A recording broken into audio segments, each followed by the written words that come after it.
guys, so today we're working on the Mashigan. I'm trying to get the camera down here a little bit better maybe for you. This thing has a system in it that I just didn't care for. I mean, I like teak and stuff, but this thing's just, no matter what I do, I can't get, I just cannot get the throttle control with this thing set how I need it. So I'm pulling out this Tekin 35 turn, and they had a 540 can in this because I got this used. It already has a leaf spring conversion, as you can see here. It's got leaves on it. I can't lift it up too far. You can see it's got a leaf conversion. Guy did some really nice custom work to this thing. I mean, I'm a big Jeep YJ guy, and I started getting into this thing, finally having some time to tear into it. I really kind of like how it's the body's mounted down. I don't think it would be the strongest mounting stuff. You know, this is just my take on it. I don't know how great these mounting tabs would be, especially with the heavy hard body, and then he's got metal stuff on this. Kind of worries me a little bit if it takes pretty good tumbles or not, because these are just plastic mounting positions here on, but I like how it mounts, because it's almost like a real Jeep tub, how a real Jeep tub mounts to the chassis. So you got your two in the back, you got two here, you got the two right here, and then you have two in the front. So you have 2, 4, 6, 8 mounting points for this. The weird thing is they all have different screws in them, or for some reason this one does.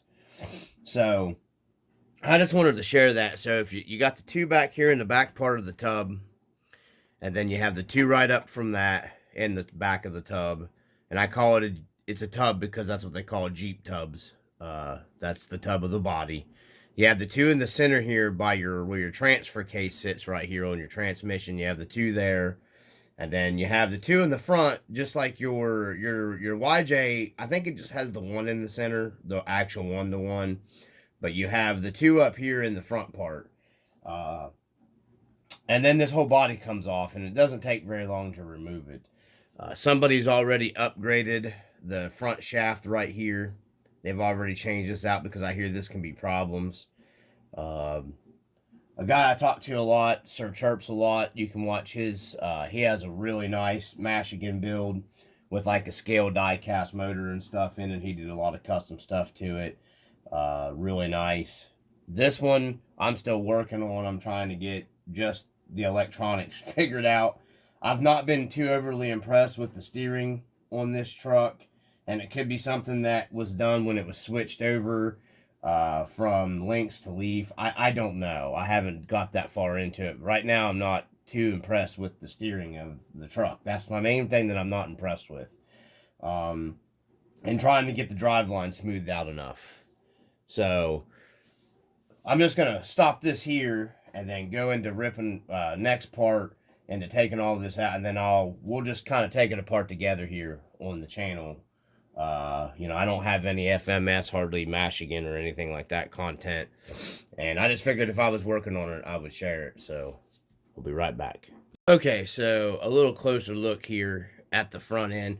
I even throwed a Three Brothers servo on here, a really high powered Three Brothers servo on this thing, trying to get it to steer a little bit better. And no matter what I've done, I've just not been able to get the steering out of this thing. This is the system, the Tekin FXR. I've messed with this thing and just can't get it. By far, my 1080s seem 10,000 times better than these. I don't know if it's something I'm doing, but because these things are an expensive system, I just don't understand.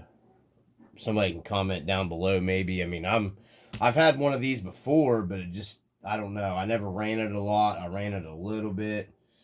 But we're going to get ready to pull. I'm going to take this high-powered servo back out because there's no sense of leaving it in here. It's literally not benefiting whatsoever. So, which kind of sucks.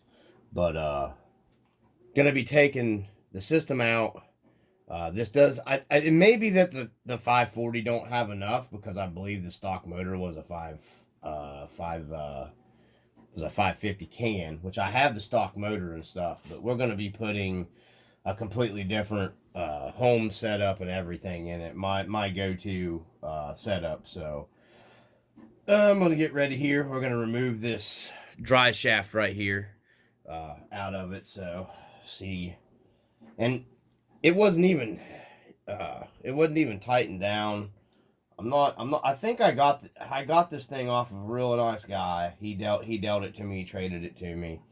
I'm not real sure, you know, if he ran it a whole lot after he even built it or whatever. So, but that came apart super easy right there. So we'll just drop our little dry shaft off, and then I guess this whole thing just comes off here in one piece. All right, so looks like these are 2.5 here that just mount this whole shebang into your chassis mount right here. So and it was kind of loose, but I don't see anything broken. I think he was afraid of tightening these down too tight and stripping them out, maybe.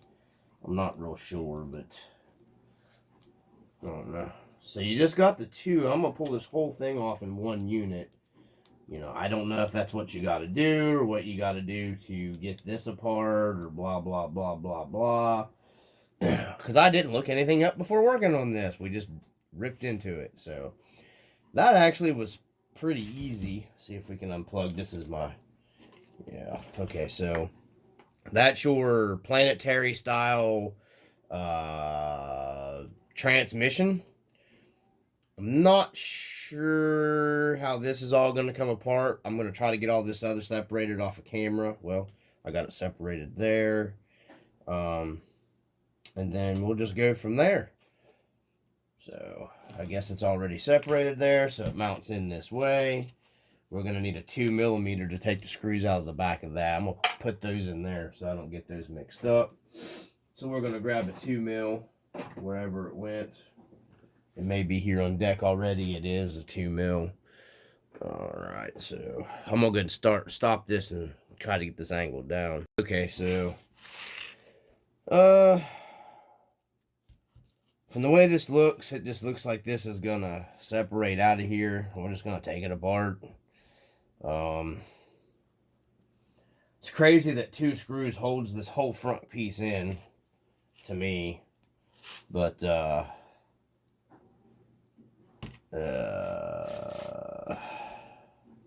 I'm guessing this is some kind of planetary setup here.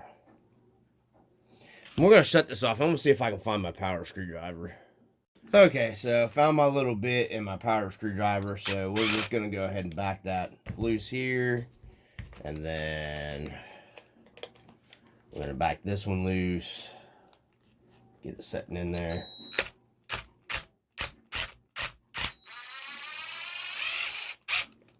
Alright. And then we're going to come up here and back these two nice and easy. Because this thing has a lot of power. Just go easy with them. And if it falls apart, I don't have instructions here, so I kind of want to hold this together until I figure out. Alright, so we'll get that out of the way. Just in case these are different. Yeah, these are different size screws here, so. Alright, back this one out the rest of the way with these.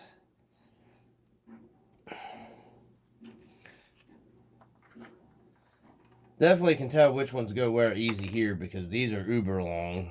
They go way up inside, so you're not going to get these mixed up. Okay, so. And those are both the same length, so. I'm guessing this cover pulls off. Yeah, you got some bearings in there. Then it looks like he's greased it up. Is that plastic?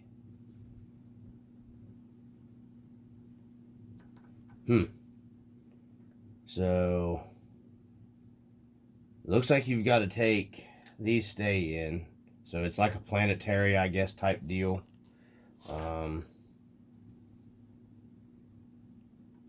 We're figuring this out together here on the camera. That's what it looks like inside. So you got these 2 screws. This seems like a lot just to swap a motor to me. I mean, I'm no professional.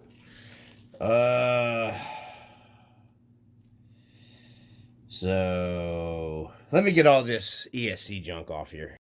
Okay, so you got to pull off the little planetary gear piece here that splines in here with your top gear, and you got 4 more, looks like they're 2mm screws, machine screws here. All right, so we're just gonna take all 4 of them loose, I guess, and take a gander in here. So far, getting into the bearings, I don't know. The bearings don't look super heavy duty for a bigger vehicle. You know, I'm not saying that it won't hold up. I'm just saying they don't look like they're very, because this is, you know, more of a 6 scale RC. It's kind of big. I will say it has been fun with a little bit of running that I've done on it. It's just so hard to drive with the throttle control on this thing. The reason why I haven't ran it much or done much videos with it, plus I haven't really had time. I've been working on the little Jeep more because I really like the smaller Jeep right now at this point a lot better. So we're going to pull all this stuff off here, guys, and see what we got. So it looks like that gear just pulls off as well. And it has a set pin. So if you guys are working on these, be careful because it does have a pin you're going to have to pull out here. So let me see if I can get the pin out of it. Needle nose pliers. So you're going to want to have your needle nose pliers on hand. So there's those. Okie dokie. So I see. So pinion gear. Let me get this out of the way so I can hold it up here. Okay. There's your pinion. So I'm guessing you don't really have, you could probably have, it doesn't look like there's a ton of adjustment in here to adjust your pinion, go like lower your gear ratio. It looks like it's probably at around the lowest I could probably go from the way it looks. So we're going to loosen 2 more screws. This is your motor mount basically, and then you have your gear drive into that. We shouldn't have to mess with any of that. We're going to loosen these 2. Got about the right amount of play. So this is basically what you would see. This is more like a planetary system, what I would call a planetary system. This is a gear drive system instead of having a spur. So this would be what you would consider your spur on most traditional style setups, basically. You can see in there. I don't know if I can get it to focus on it. I don't know. It should shed some light on this subject here. Maybe it'll help. I didn't realize my light wasn't on. Sorry, guys. Let's see where we go. Maybe that'll help. There you go. And you can see down in there, these are the 2 screws that are your adjustments for your motor to slide up and down. What I was saying is, like a planetary style setup, this looks like it's going to be as low as it goes. I could go higher gearing, which for the life of me, I don't know why anybody would want to, because it's way too high geared now, in my opinion. But gonna drop this out, get rid of this Tekin system completely. So we'll be right back. Okay, so lots of screws and overcomplicated. Take it apart, motor's out of it. We're gonna remove our pinion gear. Hopefully he don't have too much Loctite on here, so I'm gonna pull the set screw out here. Yeah, so he didn't have too much Loctite on it, just about the right amount. So I'll be having some stuff for sale. Gonna be putting this stuff back together because I will not be using this system. This is going directly up for sale. I'm not keeping it. Alright, so, oops, sorry, hit the camera, guys. Jeez. Running out of room, got a lot of stuff going on around here, so I'm going to be putting a different system in this thing. Just a cheap system for now. I will be putting a 2-in-1 in it when I get the money. I'm going to be, since I see how it's easy, not that hard to swap, just a lot of screws to take apart. A lot of screws to take apart. So I got to get this servo out of here because the ESC I'm putting in here won't handle it without a big BEC on it. And I don't have any spare BECs right now at the moment. So, and I don't need this big high-powered servo in here. But there you go. How to get the body off. Thank you to Sir Chirps-a-Lot for helping me out, buddy, about, explaining to me it's the easiest way to get the motor out of it. I was about to start taking all this front stuff apart and trying to leave the body on it. And, I can tell you're definitely right. Take the body off of it. It's the easiest way. It's a pretty simplified design, guys. Nice chassis. I will give it that. It's a really nice chassis so far, what I've run into with the Mashigan. Really isn't hard to get the body off of it. Not really. Seems like to me this is a lot of stuff to go in and out of this transmission to me for what it is. But a couple of the G-Mades I've had have been set up similar to this. So, gonna get ready to put the system back in this and, yeah, go from there.